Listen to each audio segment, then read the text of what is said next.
ఆంధ్రామిక్స్.com మిమ్మల్ని స్వాగతిస్తున్నది.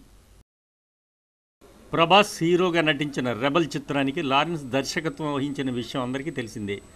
ఈ చిత్రంలో ఒక మంచి పని జరిగింది ఏమిటంటే, లారెన్స్ నటించకుండా జనానికి ఒక మంచి పని చేశాడట అని అందరూ అనుకుంటున్నారు. ఈ సినిమా ఫ్లాప్ టాక్ వచ్చింది. లారెన్స్ ఈ చిత్రంలో తన మొత్తం పైత్యం అంతా బయటపెట్టాడని సినీ పరిశీలకులు అంటున్నారు. ఈ సినిమా సంవత్సరం పైగా లారెన్స్ షూట్ చేశాడు. ప్రభాస్ అభిమానులు ఈ సినిమాని ఎలాగలా భరిస్తున్నా సాధారణ ప్రేక్షకుడు మాత్రం ఈ సినిమా పట్ల చాలా నిరుత్సాహం పొందాడు. రొటీన్, పగ, ప్రతీకారం ఫార్ములాతో తీసిన ఈ చిత్రం పెద్ద గొప్పగా లేదని ప్రేక్షకులు చెప్పేశారు. రెబల్ చిత్రం యాక్షన్ సన్నివేశాలు ప్రభాస్ చాలా బాగా చేశాడని చూసిన వాళ్ళు చెప్పుకుంటున్నారు. ఇకపోతే తమన్నా తన అందచందాలు ఆరబోసి మరీ చూపించిందట. క్లాస్ ఆడియన్స్కి మాత్రం ఈ చిత్రం ఏ మాత్రం నచ్చదు.